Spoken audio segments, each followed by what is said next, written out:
Um, I'll tell you one thing that was very interesting for me, that it was almost a joke for Israel advocacy, because often our claim is you don't understand. Hamas is using schools and kindergarten and hospitals and mosques as places to hide a terrorist activity. It was all this, first of all, it was all the houses. Every house I went into Gaza, I see women's shoes, and I see notebooks with princesses on them, and I think, well, they're just like me. They're normal. And then I put my hand on a bag of diapers, and it feels kind of stiff. And I was like, what? Oh, you have grenades here. They're not like me. Every house. I was surprised by myself of how many times I was surprised. Every single. I'm surprised that Israel was surprised. I mean, you've seen how your officers were lynched. That iconic photo of those red hands. You've seen the barbarity. I agree. Palestinians are capable of. Yeah, You've seen the yes. barbarity that Islamic terrorism is capable of. If any country knows what Islamists are capable of, is Israel. So I'm surprised that Israel was surprised. I'm surprised that I was surprised. I'm telling you, it's a joke. Every mosque, I don't have one exception, not one. Every hospital, every kindergarten, every school. I was like, oh my gosh. Had what? Every school Had had ammunition, had guns, had anti-Israel propaganda, Nazi propaganda, rockets. I was like, oh my gosh, it's like a joke. Nazi propaganda, did you find anything? Yes, yes. Can you please elaborate? Like Jews control the world, it's good to kill the Jews. Like pamphlets, books? Yes, we found many pamphlets, many books. By the way, they don't have reading books. They don't have Hemingway. They have Kill the Jew book. They have booklets of why Jews are horrible. They don't have, that was, In what language did you find them? most of it was Arabic, a little bit in English. You read it? There was one English that we found in several houses, but most of it was Arabic. Foreigners also have a... So this is the issue, and I'm saying something very not PC. Please be as Open. This is my understanding of reality.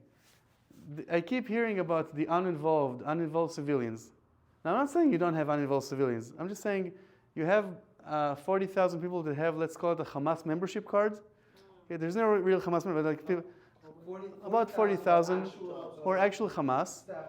But you also have Islamic Jihad and other groups, and you have people who are now member in any. Suicide attackers, bombers come from other countries like Afghanistan, like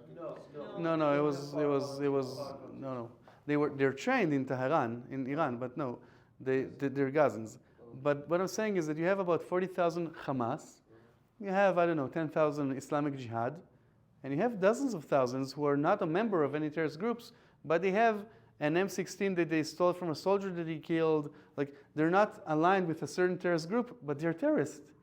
And that's what I'm saying. Every single house, you see a picture of a baby. What do you want to have next to your picture of your babies? Flowers, teddy bears, grenades, AK-47. I'm like, every single house.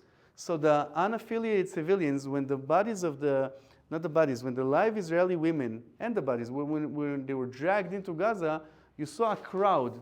These are not Hamas terrorists, but they're all spitting and punching. Like, there are not a lot of uninvolved citizens in Gaza. Most of them, they may not be a member of Hamas.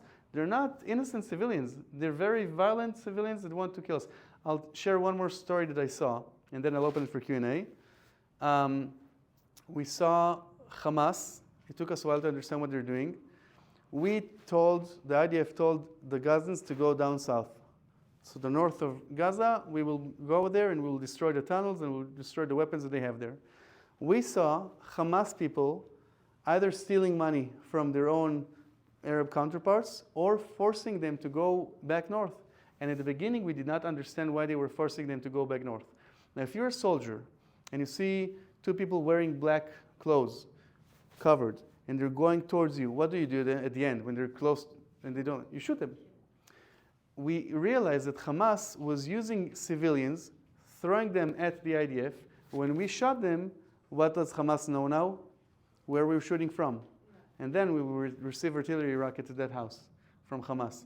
So they were literally using, it's not just a human shield, it's not just grabbing a baby and running with it. It's literal. So why would the civilian go to the IDF? It's a question who they fear more. And they feared Hamas more than they feared the IDF. They said maybe the IDF would not shoot.